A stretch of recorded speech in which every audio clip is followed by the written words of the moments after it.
اگر یک چیز از 2-3 سال گذشته آموخته باشیم این است که جهان با چه سرعت باور نکردنی میتواند تغییر کند. به نظر میرسد که هیچ کس نمیتوانست این همه تغییرات را پیش بینی کند.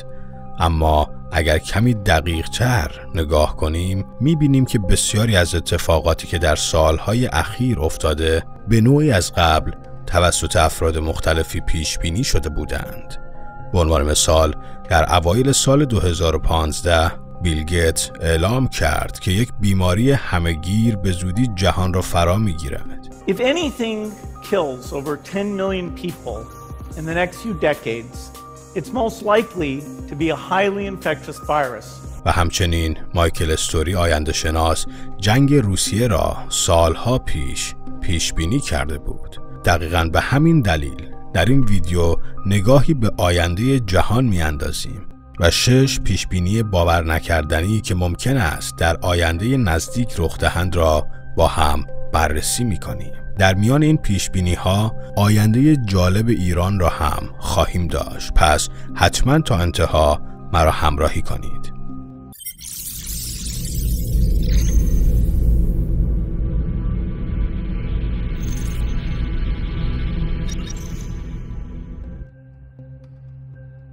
اولین پیشبینی جایگزین کردن گوشت مصنوعی به جای گوشت طبیعی است. صحبت در مورد گوشت آزمایشگاهی است. در جامعه علمی به عنوان گوشت سلول‌های بنیادی شناخته می‌شود.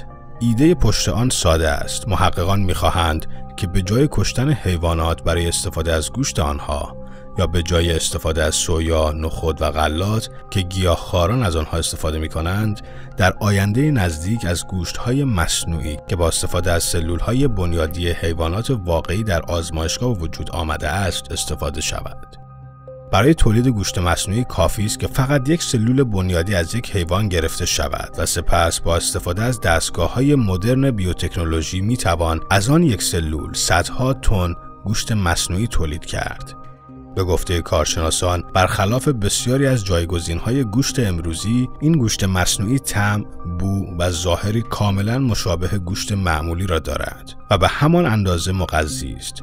شاید در نگاه اول با نگاه کردن به عدم کشتار حیوانات ایده بدی به نظر نرسد، ولی به نظر من هدفی که پشت داستان است محافظت از حیوانات نیست، بلکه مبارزه با گیاهخواری و بیداری انسان است.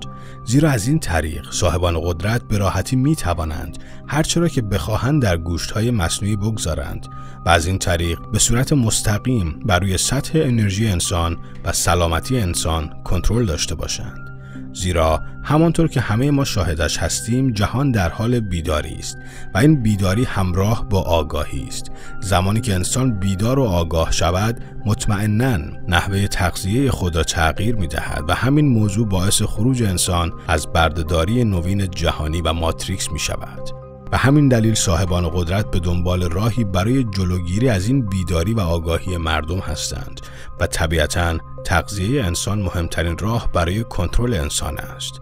متاسفانه تحقیقات در این زمینه در حال حاضر بسیار کامل شده و 10 نمونه اولیه گوشت مصنوعی هم وجود دارد و جالب است که بدانید حتی یک رستوران در سنگاپور مدتی است که تنها از گوشت مرغ مصنوعی برای غذاهای خود استفاده می‌کند.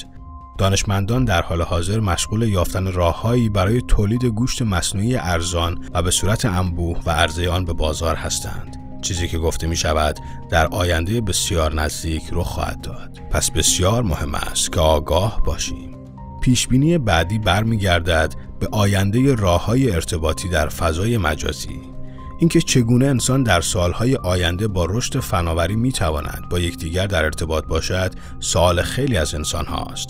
مارک زاکربرگ برای این سوال جوابی دارد. جواب او ایده متاورس است. متاورس فرضیه‌ای از آینده اینترنت است که از محیط‌های مجازی سه‌بعدی آنلاین غیر متمرکز و پایدار تشکیل می‌شود. این دنیای مجازی از طریق هدست‌های واقعیت مجازی، عینک‌های سه‌بعدی، گوشی‌های هوشمند، کامپیوتر و کنسول‌های بازی قابل دسترسی خواهد بود. البته قابل ذکر است که متاورس در حال حاضر به شکلی محدود در پلتفرم‌های مانند VR چت یا در بعضی بازی‌های ویدیویی وجود دارد. برخی از علاقه‌مندان به فناوری و محققان در حال حاضر معتقدند که تا چند سال دیگر همه ما با استفاده از عینک‌های واقعیت مجازی با دوستان خود به صورت آنلاین ملاقات خواهیم کرد و اوقات فراغت خود را در مکان‌های مجازی سپری خواهیم کرد. رئیس فیسبوک مارک زاکربرگ آنقدر به این تکنولوژی باور دارد که میلیاردها دلار در توسعه متاورس سرمایه‌گذاری کرده است. البته قابل ذکر است که بسیاری از محققان و کارشناسان گمان می‌کنند که متاورس آنطور که مارک زاکربرگ تصور می‌کند کار نخواهد کرد و در حال حاضر ضعف‌های زیادی دارد، زیرا عینک مخصوص آن هنوز با دید طبیعی انسان فاصله زیادی دارد و نمی‌توان در حال حاضر در زمان استفاده از این عینک‌ها به طور معمول چشم‌های خود را متمرکز کرد و فقط باید به یک صفحه نمایش کوچک نگاه کرد، چیزی که بعد از استفاده طولانی مدت منجر به حالت تهوع در شخص می شود. پیشبینی بعدی توسط جو روگان انجام شده که از نظر بسیاری از کارشناسان غیر ممکن به نظر نمی رسد. جو در سال گذشته در یک قسمت از پادکست خود اعلام کرد که او پیشبینی می کند رئیس جمهور دوره بعد آمریکا میشل اوباما خواهد بود. I really believe if Michelle Obama runs, she wins. او گفت که فکر می‌کند میشل اوباما همسر باراک اوباما رئیس جمهور سابق آمریکا در انتخابات بعدی رئیس جمهور آمریکا می‌شود. او دلیل خود را این گونه توضیح داد که آقای بایدن به احتمال زیاد به دنبال انتخاب مجدد نخواهد بود و اوباما به همراه همسرش هم اخیراً به صورت غیر معمولی دوباره در معرض دید عموم قرار گرفتند. میشل اوباما همچنین یکی از پرامیدترین نامزدهای دموکرات‌ها خواهد بود، زیرا او از محبوبیت فوق‌العاده‌ای در میان مردم آمریکا برخوردار است. پیشبینی بعدی مربوط به آینده روسیه می شود. این امکان وجود دارد که حمله روسیه در دراز مدت تنها به اوکراین محدود نشود، زیرا پوتین در واقع چندین بار اعلام کرده که رویای روسیه ای را در سر می پروراند که به بزرگی دوران اتحاد جماهیر شوروی است. بنابراین در آینده نزدیک پوتین می تواند برای تصاحب سایر کشورهای همسایه که در آن زمان بخشی از اتحاد جماهیر شوروی بودند تلاش کند. اگر پوتین کشورهای عضو ناتو را هدف قرار دهد، مطمئناً جنگ جهانی سوم شکل می گیرد. از آنجایی که پوتین در سال گذشته رئیس جمهور مادام العمر روسیه شناخته شد، تغییر رژیم در این کشور در آینده نزدیک قابل انتظار نیست. پیشبینی بعدی شروع جنگ بین کشور چین و تایوان است، زیرا چین هم مانند روسیه که مدتی است تلاش می‌کند دوباره اوکراین را بخشی از قلمرو ملی خود تبدیل کند، کشور چین هم در تلاش است تا کشور همسایه تایوان را به زیر سلطه خود بازگرداند. اگرچه تایوان مانند اوکراین یک کشور دموکراتیک مستقل است، اما چین به طور رسمی آن را به رسمیت نمی‌شناسد. و همین دلیل است که چین مدام هواپیماهای نظامی خود را بر فراز آسمان تایوان می‌فرستد و حتی کشتی‌های نیروی دریایی خود را به سواحل این کشور می‌فرستد. کارشناسان گمان می‌کنند که چین اکنون ممکن است در نتیجه حمله روسیه به اوکراین احساس امنیت بیشتری برای حمله به تایوان کند و همچنین در حال برنامه ریزی برای یک حمله به این کشور است. پیشبینی آخر در مورد آینده ایران است. خیلی از کارشناسان من جمله مدیوم معروف آلمانی آقای مارتین سولر تغییر رژیم ایران در آینده بسیار نزدیک را پیش بینی کرده است. هرچند که از نظر این مدیوم ایران برای تغییر نیاز به یک رهبر جدید به معنای هدایت کننده دارد. در حال حاضر همه چیز برای تغییر در ایران مهیاست. تنها چیزی که نیاز است شخص یا اشخاصی برای مدیریت این انقلاب و هدایت مردم به سمت آزادی است.